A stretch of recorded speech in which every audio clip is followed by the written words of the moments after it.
Hello friends, स्वागत है आपका इन्वेस्टिंग ज्ञान यूट्यूब चैनल में।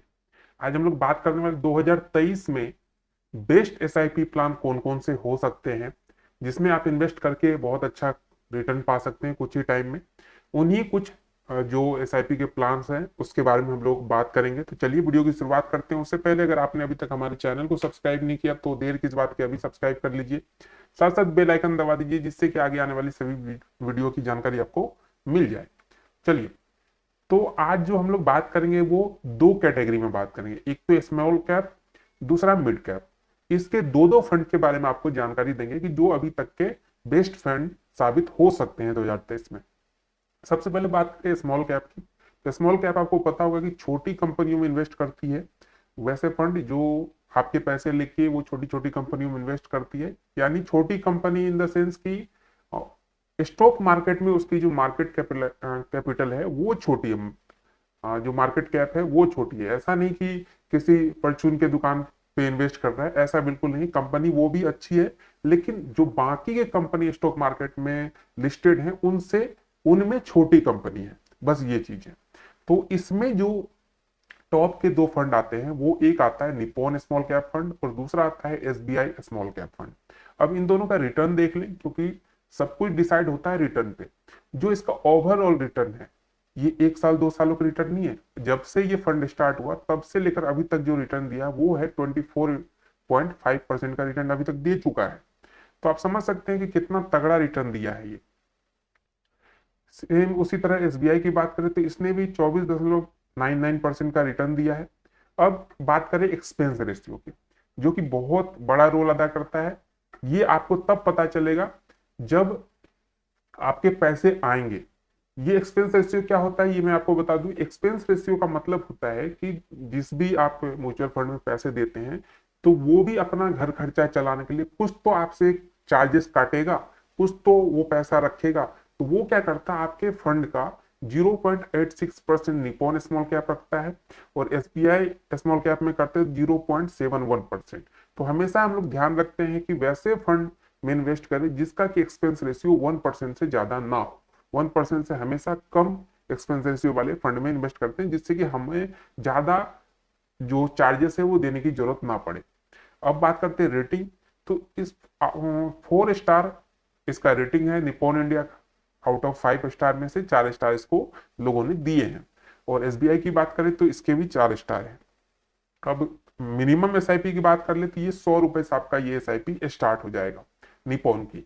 और एसबीआई की स्मॉल कैप की एसआईपी 500 रुपये मिनिमम से आप स्टार्ट कर सकते हैं।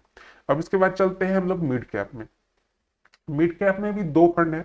एक तो एसबीआई मैग्नम मिड कैप और एक है एक्सिस मिड कैप फंड। अब दोनों की रिटर्न की बात करें तो दोनों ने लगभग 18 18.5% का रिटर्न ओवरऑल दिया है जब से ये फंड स्टार्ट हुई तब से। यानी कि एसबीआई की बात करें तो 18.82% और एक्सिस की बात करें तो 18.11% का। अब एक्सपेंस रेशियो की बात करते हैं तो एक्सपेंस रेशियो में एसबीआई मैग्नम जो है 0.98% का रिटर्न दे चुका है। मतलब एक्सपेंस रेशियो इसका है 0.98।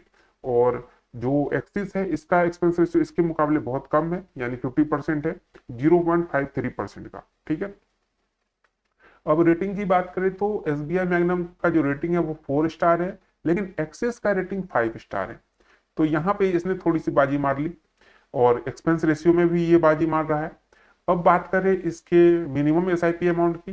तो एसबीआई मैग्नम का जो मिनिमम एसआईपी अमाउंट है ये 500 रुपए है और एक्सिस का 100 रुपए से आप स्टार्ट कर सकते हैं। तो ये चार ऐसे फंड है जो स्मॉल कैप और मिड कैप में इन्वेस्ट अगर आप करना चाहते हैं तो ये चार फंड आपके लिए बेहतर साबित हो सकते हैं। जो ओवरऑल रिटर्न है या फ्यूचर में इन सब कंपनियों की ये जो वैल्यू है मार्केट में उसके अकॉर्डिंग आप लगा सकते हैं अंदाजा कि ये फ्यूचर में भी बहुत अच्छा रिटर्न दे सकती है।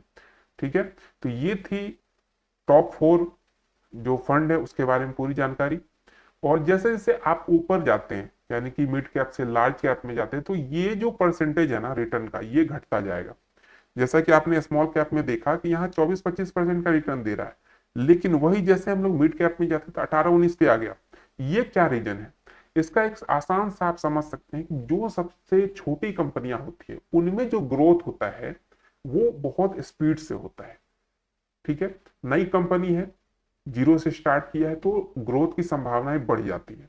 अब उससे थोड़ी बड़ी कंपनी है, वो ऑलरेडी मार्केट में है, रिटर्न ले रही है, उनका ग्रोथ एक जो लेवल वाले ग्रोथ होते हैं ना, नॉर्मल ग्रोथ चलते रहते हैं। ऐसा नहीं कि आज 100 का वो 1000 बना देगा, 10 गुना ग्रोथ देगा, नहीं, वो 100 का 150 बनाएगा, 150 को 200 बनाएगा, इस रेशियो में चलेगा। इसके बाद जो लार्ज कैप आएगा वो और स्लो प्रोसेस में चलता है, क्योंकि वो बहुत बड़ी कंपनी होती है, उसमें उछाल बहुत कम देखने को मिलता है। वो एक जो सिंपल पाथ होता है उस पर चलता है। तो इस कारण से जैसे जैसे आप बड़ी कंपनियों में इन्वेस्ट करेंगे तो उनका जो ग्रोथ है, रिटर्न जो है वो स्लो रहेगा। लेकिन रिस्क की बात करें तो उन कंपनियों में रिस्क की संभावनाएं कम हो जाती है, क्योंकि बड़ी कंपनी है उनमें नुकसान की संभावनाएं कम रहती है। लेकिन जो छोटी स्मॉल कैप कंपनियां होती है उसमें दिक्कत ये आती है कि हो सकता है कि वो ग्रोथ के बदले हो सकता है कि वो सारा कुछ डुबा भी दे हमारा। तो ये चीजें हैं सारी, जो मिड कैप, स्मॉल कैप और लार्ज कैप में डिफरेंस, ये भी आपको बता दिया। तो ये 4 फंड है जिसमें आप इन्वेस्ट कर सकते हैं। और भी कोई जानकारी चाहिए हो आपको तो आप हमें कमेंट कर सकते हैं। मिलते हैं एक नई वीडियो में।